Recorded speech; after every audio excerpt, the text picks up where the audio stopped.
Imagine the Secret Service agents of the United States kill the president, lock down the White House, and shout from outside, "The presidency is for sale. Whoever pays the most becomes president." For America, this is unthinkable. But in Rome, this actually happened, not once, but multiple times.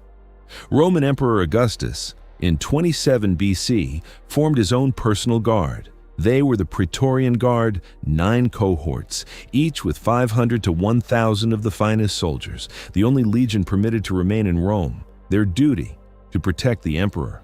But in 300 years, they killed 13 emperors and once put the throne up for open auction. The protectors had become Rome's most dangerous men. How did they become so powerful? In the early years, they were truly just a guard. But after Augustus died, Emperor Tiberius moved them to the center of Rome and appointed Sejanus as their commander. This was the greatest mistake. Sejanus gradually became Tiberius's right hand. He isolated the emperor from his advisors, eliminated his rivals, and in practice began governing Rome himself. Tiberius lived at his villa by the sea. Sejanus decided everything in Rome. One man, not emperor, but more powerful than the emperor. In the end, Tiberius discovered the truth and had Sejanus executed, but it was too late. Sejanus had set an example. The Praetorian prefect can be more powerful than the emperor. And the next prefects learned this lesson well. 41 AD, Emperor Caligula, 4 years of rule, and the Praetorian Guard had run out of patience. Caligula had declared himself a god. He humiliated the Senate. He insulted even his own guards.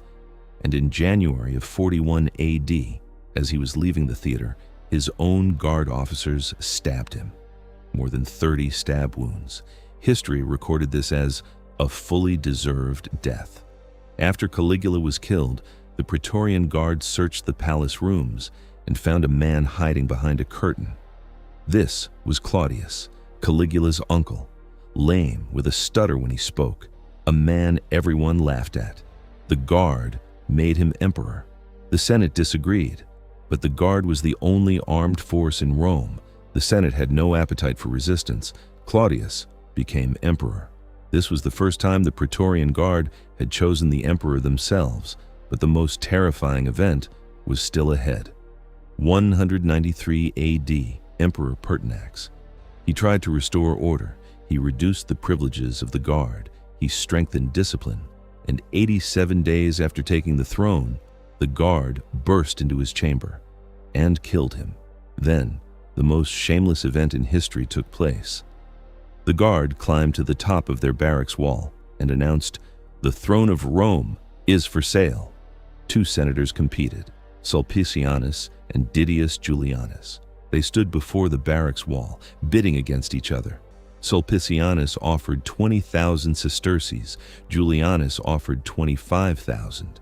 The Guard chose Julianus and declared him Emperor of Rome. That same day, the Roman Senate, under threat, confirmed this decision. Think about this. The throne of the world's most powerful empire was sold to whoever paid the most in front of a barracks wall. Didius Julianus became emperor, but the promised money never arrived, and the Guard turned against him. The provincial legions, meanwhile, saw this shamelessness and rose in revolt. General Septimius Severus marched on Rome with his legions.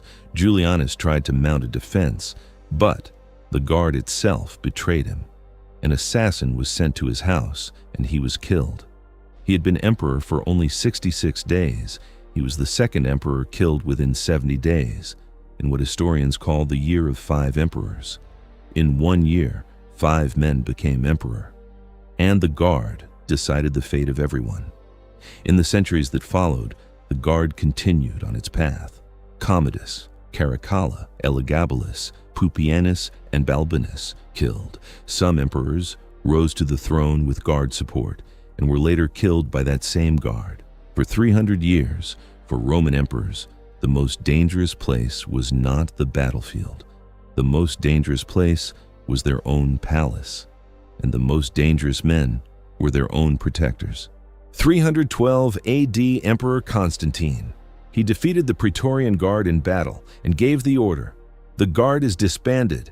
Their barracks at the Castra Praetoria shall be razed to the ground." 300 years of history ended with one order. Constantine did what many emperors had failed to do. He eliminated his most dangerous enemy. That enemy was his own protectors. The Praetorian Guard was Rome's most powerful and most dangerous unit. They killed emperors. They appointed emperors. They sold the throne, and in the end were destroyed themselves. But their legacy remained. Even today, around the world, the greatest enemy of the most powerful people is sometimes their own protectors. What do you think?